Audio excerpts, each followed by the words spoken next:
салом ба аҳли ҷамъияте ки барномаи дар шабакаҳои иҷтимоиро дӯст медоранд. Барномаро оғоз мекунем. Рой Ҷонси бузург ки бо Майк Тайсони нобиға рақобат хоҳад кард, дар мавриди нақшаҳои ояндаи худ ҳарф зад. ин охирин рақобате набудааст ки Рой Ҷонс бо Тайсон мегузаронад. ӯ дирӯз дар як суҳбати хоса ба рӯзноманигорон гуфтааст ки ман бо Андерсон Силва рақобат кардан мехоҳам. ӯ орзу дошт ки бо ман рақобат намояд, фақат ба ӯ имконият надоданд ки ин корро ба анҷом расонад. мо ба якдигар ваъда дода будем ки агар имконият пайдо шавад, мо ҳатман бо ҳам рақобат хоҳем кард. акнун вақт расидааст ки ин орзуи ману ӯ амалӣ гардад. хулас баъди Тайсон дар навбат Силва аст, интизор бошед, гуфтааст Рой Ҷонс. хуб шуд ки пул ба варзиш ёр шуд. ба қавле ҳамун динангӣ гап да як суҳбати дигар кунем чи Ҳабиб Нурмагомедов варзишгари доғистонӣ ниҳоятан фикру хаёли худро ба сӯи варзиш баргардонд. ӯ дирӯз дар инстаграмаш ба рақобатҳои ояндааш ишора намуд. ӯ як ҷумлааки кӯтоҳакак навишт: моҳи октябр бо Дастин Геджи ва моҳи апрел бо Сен Пьер. дигар ягон гап нест. метавонед дигар дар ин маврид ҳарф назанед. Дастин Геджи рақиби ояндаи Ҳабиб дар саҳифаи инстаграми худ барои аввалин бор дар мавриди рақобаташон ҳарф зад. ӯ дар ин саҳифа навиштааст ки рӯзи 24 октябр ман имконе хоҳам дошт то аз меросбарии хеш иброз намоям. кулли чизеро ки ман чандин солиён барояш заҳмат кашидам дар пеш мемонам. ваъда медиҳам ки оилаи худ ва кишварамро сазовор муаррифӣ хоҳам кард, навиштааст Геджи 31 сола. ҳамин одам ба назар ҷиддӣ менамояд. Ҳабибро мезанад чӣ?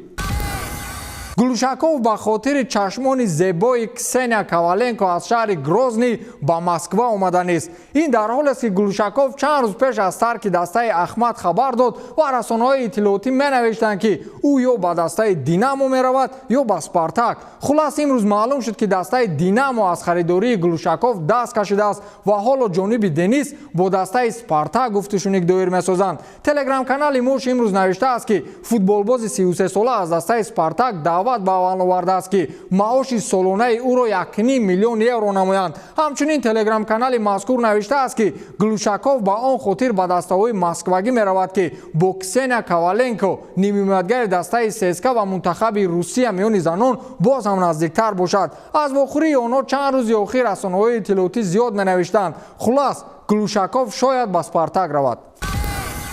Иммобиле бузургони футболро сархам кард ва ба қавле даҳони ҳамаро боз намуд. чиро Иммобиле футболбози дастаи Латсио дар бисёрголӣ Роналдо унсу истад. ҳатто Левандовскиро гузашт ва шонси соҳиб шудан ба кафши тиллоиро пайдо кард. дар дирӯза бозӣ бо дастаи Брешия ӯ муаллифи як гол шуд ва шумораи голҳояшро ба 35 расонид ки баъд аз ӯ Роберт Левандовски аз Бавария бо 34 гол меистад. Роналду бошад бо 31 гол дар чемпионати Италия мавқеи дуюмро ишғол намудааст.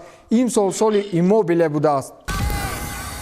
Мауритсио Сарри сармураббии дастаи Ювентус дар мавриди мағлубияти дастааш дар бозии дурӯза бо дастаи Кальяри ҳарф зад. ёдовар мешавем ки дастаи Ювентус бо ҳисоби 2-0 шикаст хӯрд ва сабаби бохти дастаро сармураббӣ медонистааст. ӯ дар нишасти матбуотии баъди бозӣ гуфт ки проблеми асосӣ ин аст ки мо ягона дастае дар Аврупо ҳастем ки дар 12 рӯз 5 бозӣ гузаронидем. мо бо ҳамин хотир вазъи бозингаронро ба инобат гирифта онҳоро ба истироҳат равон кардем ва дирӯза бозӣ футболбозони ҷавонро ҷалб намудем. ба ҳар ҳол мо хуб бозӣ кардем, аммо мутаассифона шикаст хӯрдем, гуфтааст Мауритсио Сарри. ба фикри ман ин ҷо ғайр аз ҳимояи обу рӯ ин бозӣ ягон арзиши дигар барои Ювентус надошт. онҳо аллакай чемпионанд.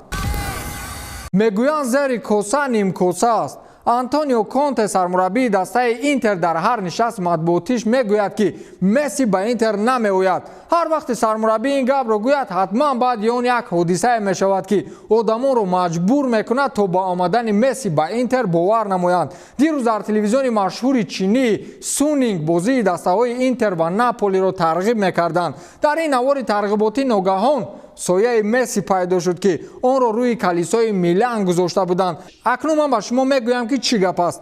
телевизиони Сунинги чиниро раҳбараш Стивен Ҷан аст ва ана ҳамин Стивен Ҷан роҳбар ё сарпарасти бошгоҳи Интер мебошад. дар телевизиони ӯ ҳангоми дастаи Интерро тарғиб кардан акс ё сояи Месси пайдо мешавад. ин ба фикри шумо чӣ маъно дорад? хулас баъди чанд сония ин ҳаворо дигар нагузоштанд ки эфир равад. аммо гап сари ин аст ки ҳамин Месси хапак меояд чӣ? ҳамлагари дастаи зенити санкт петербург Артем Дзюба бо схемаи 2 ҷамъи 1 шартномаашро тамдид кард. ин хабар расо баъд аз нисфирӯзии ҳамин рӯз сархати тамоми расонаҳои иттилоотии русӣ гардид, чун на ҳама бар он бовар буд ки Дзюба бо ин даста шартномаи нав тамдид мекунад, чун пештар ин бозингарро ба сифати иҷора ба дастаи Арсенали Тула равон карда буданд. аз ин хотир баъзеҳо ҳадс бар он мезаданд ки шояд Дзюба дигар дар ин даста фаъолият набарад, вале ин мавсим ин бозингар беҳтарин бозиҳои худро нишон дод ва ҳамагонро бовар кунонид ки ӯ қодир аст беҳтарин бозиро нишон диҳад. саҳифаи расмии бошгоҳи зинӣ дар твиттер навишт ки Дзюбаро барои тамдиди шартнома табрик мегӯем. ин мавсим Дзюба ҳамроҳ бо ҳамдастаи дигараш Сардор Озмун беҳтарин нишонзанҳои премьераи Русия гардиданд. ҳама чӣ дар натиҷаи меҳнат ба вуҷуд меояд. меҳнат кардан дар кор, меҳнат. ба ҳамин тамом, то дидори навбатӣ, хайр.